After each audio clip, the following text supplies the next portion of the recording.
8:23, just left Russell Shelter. It's about 7:25. Getting a pretty early start. We're going to try to track 15 miles today. Our goal is to get into Gatlinburg by Wednesday. So we're starting early and trying to push some big miles out while we can. I think our goal today is Seiler Shelter. But we got another shelter that's like 3 miles from here. We're going to stop in and refill on water. And yeah, so we'll be going over Rocky Top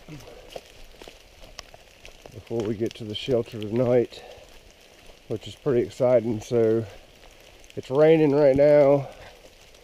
I hope the sun comes out and clears this fog, because I'd love to see the views going over Rocky Top. So I guess we'll be bouncing in and out of Tennessee and North Carolina today.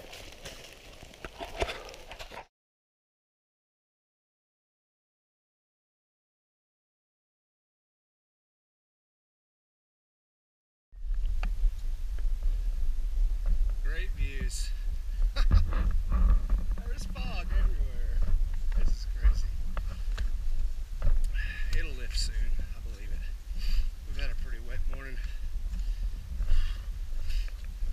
There's one thing I'm thankful for, and is that I just didn't fall. But these elements won't bring me down anymore.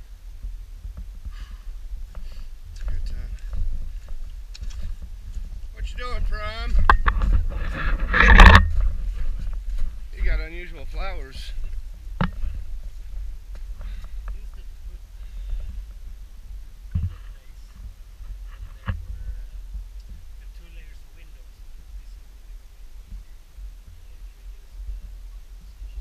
Huh. Fun fact for the day by Prime. The sun's trying to come out. Imagine this is Rocky Top.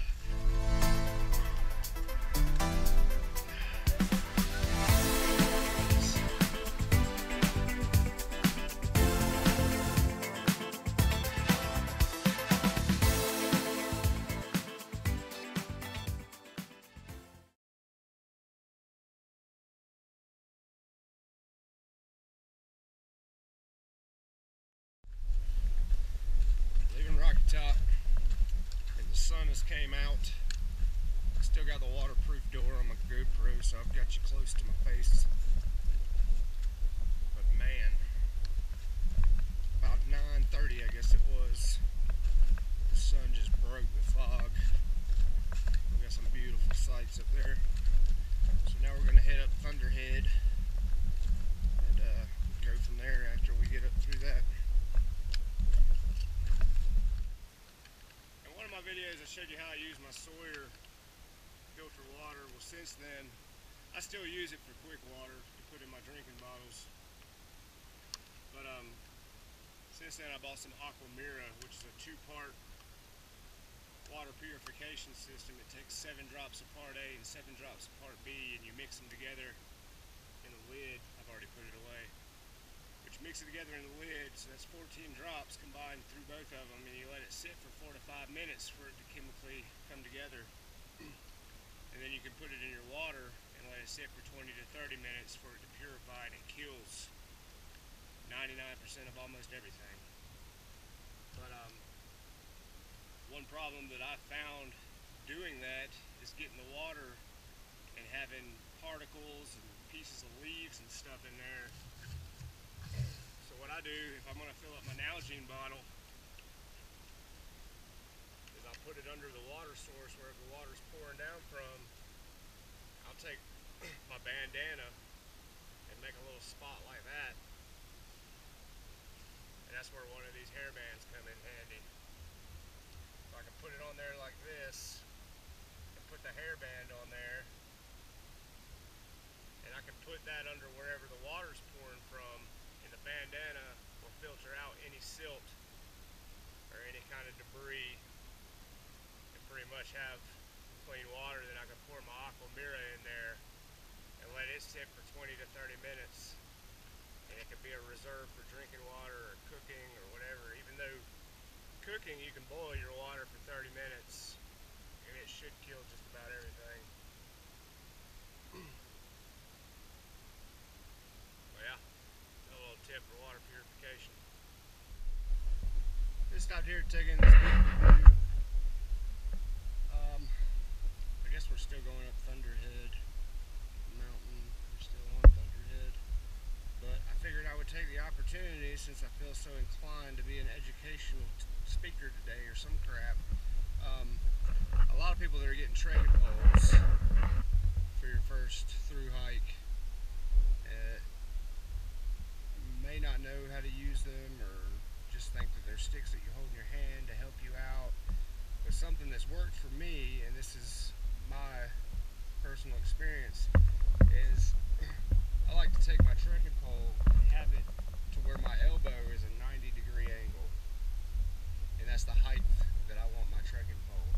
And also my straps, I like to have them a little bit loose so I can put my hand and they can either rest, or I can twist my hand around one time and it'll actually tighten them up, and it'll give support down here for when I'm climbing hills or whatnot.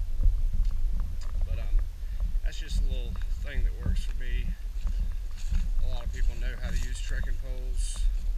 I know when I first started I really didn't, so I had to do a little bit of trial and error to see what worked best, and for me that's what works. So a 90-degree angle, a loose strap, twist your wrist around to tighten the strap. That way you can take your hand, untwist, and take your hand in and out fairly easy without trying to loosen the strap on there. Another thing, my bag,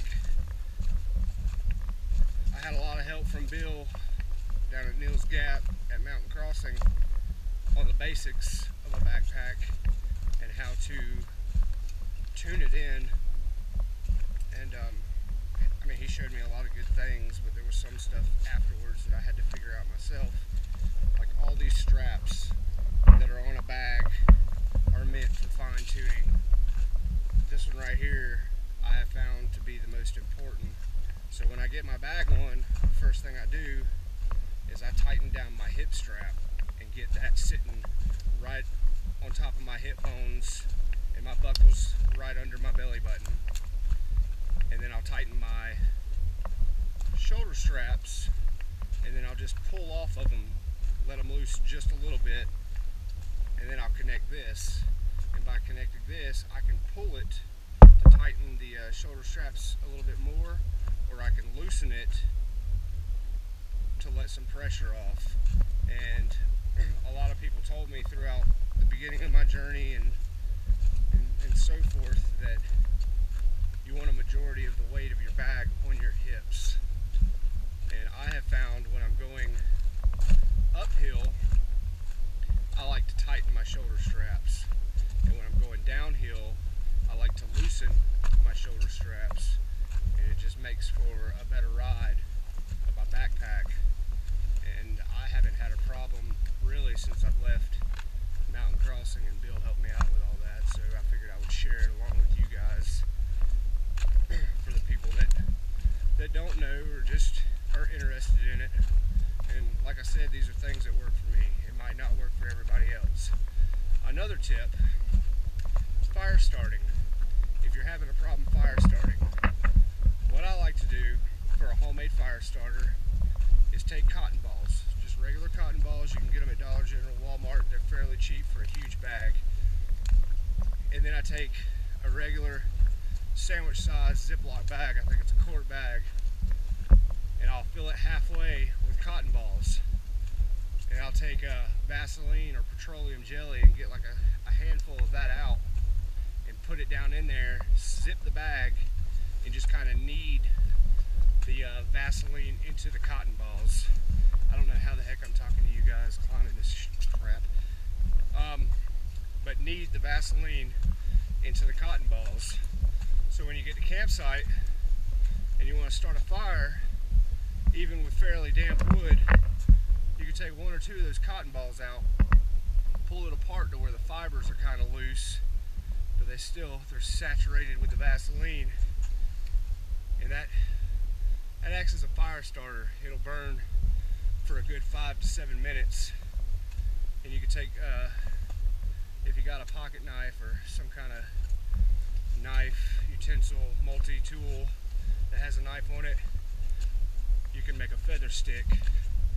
And a feather stick is a small twig about the branch, about the size of a finger. Scrape all the bark off of it. So get that moist, wet bark off. And then you take your knife, you just kind of shave it down the side of the stick until it makes like this little feather type pattern. You go all the way around it. You turn the stick and go all the way around until you got like this little, it's like a little bunch of shavings, but they're still attached. Stick those on top of the cotton ball. Light your cotton balls. Then gather up any kind of small twigs or tinder that you can find, and basically just nurture and build your fire that way. You can blow on it lightly to give it a little bit of oxygen to kind of make the fire kick in, get the coal hot. But yeah, that's all I got right now. That was a 6-minute lesson from Jay Hiker, and it works for me. It may work for you. Try it out. If you don't, find something else. I don't know about y'all, but I love regular Almond Joy. I love that peanut butter. You just eat right out of the pouch. I really want an apple. Whew. We're shooting for 16 miles today. We started at 7:30.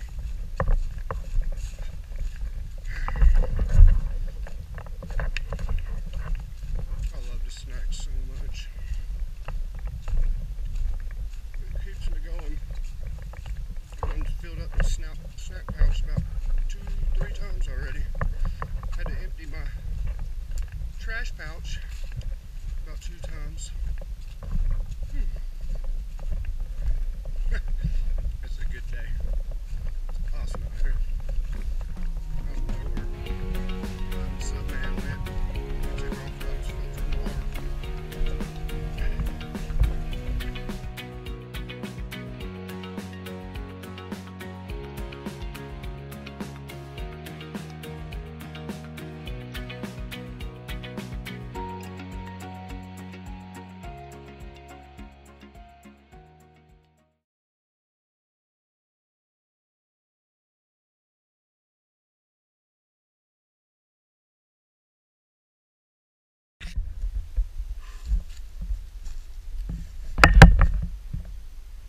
That hill that I just came up, it's a solid ball. About where you out. But on a positive note, there's solid shelter. So we hiked 16 miles today. And buddy, I'm feeling every bit of it. Oh. So ready to just wind down, eat something, go to sleep, and I think we've got 12 miles. 12 miles in the morning to Neal's Gap. We're going to go into Gatlinburg. I got some things waiting for me there. I might just hang out in Gatlinburg. Prime's never been to Gatlinburg. Seems like a touristy thing to do. I'll hit you guys back in the morning.